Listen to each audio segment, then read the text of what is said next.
मोलतोल इंडिया सभी मुख्य रबी दलहन पर केडिया कमोडिटीज के साथ एक सीरीज जारी कर रहा है।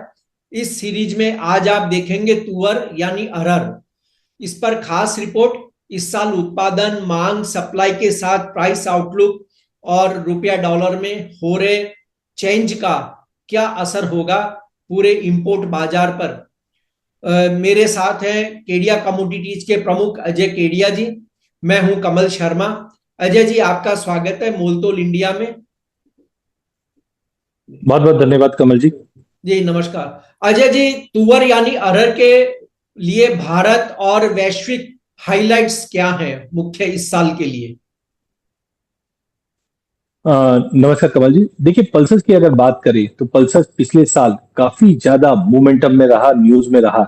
अगर मैं पल्सेस के प्राइस परफॉर्मेंस की अगर बात करता हूं तो पिछला साल काफी ज्यादा उठा पटक वाला रहा है, जहां पे हमने देखा कि पल्सेस के प्राइस लगभग समझिए 8,900 से स्टार्ट हुआ और हमने एक अच्छी खासी तेजी अप्रैल तक बनते हुए दिखी। वहां पे हमने देखा कि इस बार लोअर खरीफ प्रोडक्शन था, मानसून में कुछ कंसर्न था। ठीक है, ला नीना का इम्पैक्ट आने वाला था, लेकिन उससे पहले हमने देखा डिले मानसून था। डिमांड जबकि बहुत ही ज्यादा अच्छी थी, मिलर्स की गवर्नमेंट के प्रोक्योरमेंट भी हम एमएसपी पे देख रहे हैं, जिसकी वजह से एक अच्छी खासी रैली आई। लेकिन हम जून के बाद देखें तो प्राइजेस में काफी बड़ा फॉल आते हुए दिखा। इनफैक्ट सबसे बड़ा फॉल तो हमने दिसंबर से अभी तक आते हुए देखा, जहां पे हमने देखा एक तो अराइवल बढ़ती हुई दिखाई दी, लिक्विडेशन होता हुआ दिखाई दिया जिसके पास भी स्टॉक पड़ा था, क्योंकि गवर्नमेंट की पॉलिसी को लेकर भी अनसर्टेनिटी थी। इंपोर्ट्स के ऊपर गवर्नमेंट काफी ज्यादा तवज्जो दे रही थी, बिकॉज इन्फ्लेशन जिस ढंग से बढ़ने की कंसर्न था, तो इंपोर्ट्स काफी ज्यादा हुआ, जिसके चलते प्राइजेस के अंदर हमने काफी बड़ा फॉल आते हुए देखा। और अभी भी ऐसा लग रहा है कि जिस ढंग से हम देख रहे हैं कि क्रॉप साइज की अगर बात करें हम लोग, तो रिसेंटली हमने 28% का करीबन 3 महीने में भाव में हमने गिरावट आती हुई देखी है। और लगभग अगर हम बात करें तो इस बार सोइंग तो वैसे 3.2% वाई खरीफ में बढ़ोतरी आते हुए दिखाई दी है। तो मुझे लगता है कि आने वाले दिनों में अराइवल्स अच्छी रही है, क्वालिटी को लेकर भी ये चिंता थी वो नहीं रही है। नेफेड प्रोक्योरमेंट करीबन 9,66,575 मैट्रिक टन अंडर पीएसएस किया है। ये सबको देखते हुए 2024 में भी हमने मोमेंटम देखा नेगेटिव साइड, बट 2025 में मुझे लगता है कि प्राइजेस पे थोड़ा सा दबाव भी दिख रहा है एज ऑफ नाउ, तो क्योंकि इंपोर्ट भी बढ़ा है, हमारा सप्लाई जो है बर्मा से वो भी काफी अच्छी रही है। तो कुल मिलाकर अभी भी stock to use ratio 1.2 million metric ton के आसपास है, जिसके चलते आई थिंक सप्लाई काफी अच्छी है, तो अभी तक तो दबाव में ही रहा है मार्केट। जी। और अजय जी, तुअर के कारोबारियों का एक वर्ग कहता है कि तेजी आएगी, जबकि दूसरा वर्ग इससे उलट सोच रहा है। ऐसे में तुअर में तेजी और मंदी के मुख्य फैक्टर क्या हैं आपकी नजर में? देखिए, अगर तुअर की बात करें तो हमने देखा है कि कोविड के बाद से ही इंडिया में जो प्रोटीन इंटेक है वो काफी ज्यादा बढ़ गया है। अगर हम तेजी की बात करें तो यहाँ पे अभी भी लोगों की निगाहें जो है वो गवर्नमेंट एजेंसीज पे है। वो देख रहे हैं कि कैसे प्रोक्योरमेंट तुअर का स्टार्ट होता है। साथ में अब खास करके ये पीरियड जो हम लोग फरवरी में पहुंचे, तो इस बार ठंड के बाद सीधा ही गर्मी आ गई, जो स्प्रिंग होता है वो दिखाई नहीं दे रहा है। तो हाई टेम्परेचर की वजह से काफी जगह पे हम देख रहे हैं कि क्वालिटी का लेकर इशू रहेगा। साथ में बर्मा काफी इंपॉर्टेंट, रिसेंटली मैं आईपीजीए के इवेंट में दिल्ली भी गया था, वहां से काफी डेलीगेट बर्मा से भी आए थे। वहां पे भी उनका मानना था कि इंडिया का जो पॉलिसी है वो कैसे रहेगी, उस पर भी डिपेंडेंसी, क्योंकि बर्मा का भी जो टूअर का जो स्टॉक लेवल है वो कंटिन्यू ड्रॉप होता हुआ दिखाई दे रहा है। इवन हमने देखा बजट के अंदर, यूनियन बजट के अंदर निर्मला सीतारमन जी ने भी 6 साल का जो मिशन रखा है, ये भी दिखा रहा है कि पल्सस एक लाइमलाइट पे रहने वाला है। रेनफॉल डेफिसिट हमने कर्नाटक महाराष्ट्र में देखा था लास्ट ईयर, और कैरी ओवर स्टॉक भी काफी लो है। लेकिन कहीं ना कहीं हमें साथ साथ में ये भी देखना चाहिए कि जो एक्सटेंशन हुआ है गवर्नमेंट का ड्यूटी फ्री इंपोर्ट, उसकी वजह से बार बार में प्राइजेस में कंटिन्यू दबाव देख रहा है। बम्पर हार्वेस्ट की उम्मीद है।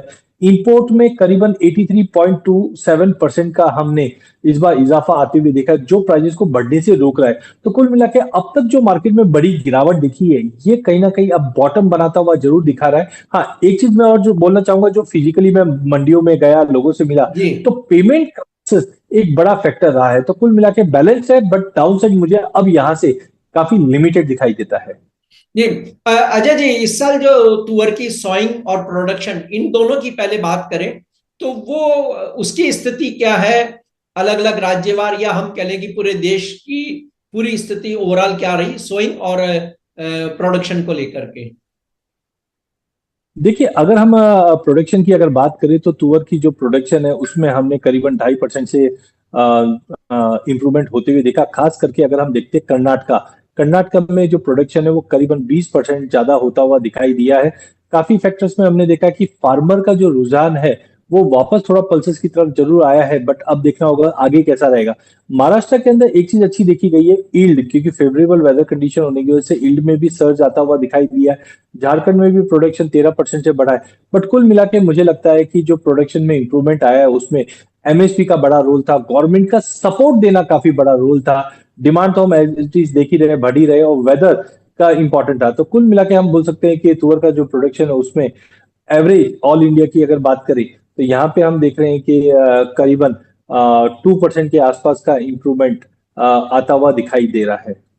जी अजय जी, अभी आपने जैसे वेदर की बात कही कि भारत में सीधे सर्दी से गर्मी आ गई, तो क्या हम ये माने कि जैसे तुअर पे आपने कुछ उसका असर पड़ते बताया, इस तरह जैसे जीरा है, धनिया है, दूसरी फसलें हैं, गेहूं भी है, जौ भी है, बहुत सारी फसलें होती है। सो उसमें तिल भी आता है अभी, और दूसरा सबसे बड़ी तेलन फसल है सरसों। तो क्या उन पर भी कहीं ना आपने फील्ड में असर देखा कि जहां इन पर भी मौसम का असर पड़ रहा हो? देखिए, बहुत ही एडवर्स कंडीशन है पिछले 15 दिन में। मैं लिटरली बताता हूँ, 15 दिन पहले जब दिल्ली था वहां पे काफी सर्दी थी, लेकिन जोधपुर गया तो वहां पे टेम्परेचर बहुत ज्यादा हाई हो गया। इनफैक्ट पिछले 2 दिनों में हमने देखा है कि राजस्थान के कुछ इलाकों में बरसात भी हुई है। तो मिला जुला है, जैसे गेहूं के लिए थोड़ा सा फेवरेबल दिखाई दिया, वहीं चने की अगर हम बात करें तो चने के अंदर कभी भी जब मॉइस्चर, रात को जब टेम्परेचर ड्रॉप होता है तो मॉइस्चर काफी एब्जॉर्ब हो जाता है, लेकिन यही चीज दिन में जब टेम्परेचर 34, 35, 38 डिग्री तक पहुंच जाता है जी तो ब्रेकेज का असर आता है। तो मुझे लगता है कि इसका असर चने पे भी पड़ेगा। बीच में हमने देखा जीरे पे भी पड़ता हुआ दिखाई दिया। तो ओवरऑल इस बार अगला 7, 8, 10 दिन भी जो टेम्परेचर है वो इम्पैक्ट देता हुआ दिखाई देगा। जी। और अजय जी, अंत में हम बात करेंगे प्राइस मूवमेंट किस तरह होगा तुअर में, खासकर जब अमेरिकी डॉलर की तुलना में भारतीय रुपए में हलचल बहुत तेज है, क्योंकि हमारी आयात पर निर्भरता तुअर में काफी बड़ी है। देखिए, प्राइस आउटलुक की बात करें तो सबसे पहले सीजनैलिटी समझना पड़ेगा। तो सीजनैलिटी में पिछले साल भी हमने देखा था कि अगर हम फरवरी, मार्च, अप्रैल, मई तक की बात करें तो हमने पिछले साल भी मार्केट में एक अच्छा बाउंस आते हुए देखा, और 5 साल का एवरेज भी देता हूं तो वो जी तेजी दिखा, जिसका मतलब ये है कि अब जो भाव में गिरावट है वो कहीं ना कहीं थम रहा है। टेक्निकली भी अगर हम देखते हैं तो प्राइजेस 7,400, 7,500 के बीच में ट्रेड कर रहा है। टेक्निकली आरएसआई ओवरसोल्ड में, मैकडी भी बता रहा है कि यहाँ से रिकवरी कर रहा है। तो मुझे लगता है कि प्राइजेस के अंदर डाउन साइड काफी रेस्ट्रिक्टेड है। जिस ढंग से डेफेड है, इंपोर्ट ट्रेंड बने हुए, डिले, इन सबको अगर मैं लाइन अप करता हूं तो मुझे लगता है कि प्राइजेस में 7,000, 7,200 का एक बेस बनता हुआ दिखाई दे रहा है, और आने वाले टाइम में हम वापस 84, 8500 का कंजर्वेटिवली अगले 1.5-2 महीने का अगर व्यू लेके चलते हैं तो प्राइजेस में रिकवरी बनता हुआ ज्यादा दिखता है। हाँ, गवर्नमेंट का आगे क्या रवैया रहेगा वो काफी इंपॉर्टेंट है, बट करंट लेवल से मुझे ज्यादा बड़ी गिरावट तुअर में नहीं दिखाई देती है। जी अजय जी, आपका बहुत बहुत धन्यवाद। और दलहन की सीरीज में अगली कमोडिटी होगी चना। हम आपको सूचित करेंगे जिस दिन हम अजय जी के साथ में चने पर डिस्कस करेंगे। आपका धन्यवाद, शुक्रिया अजय जी, फिर से। बहुत बहुत धन्यवाद कमल जी।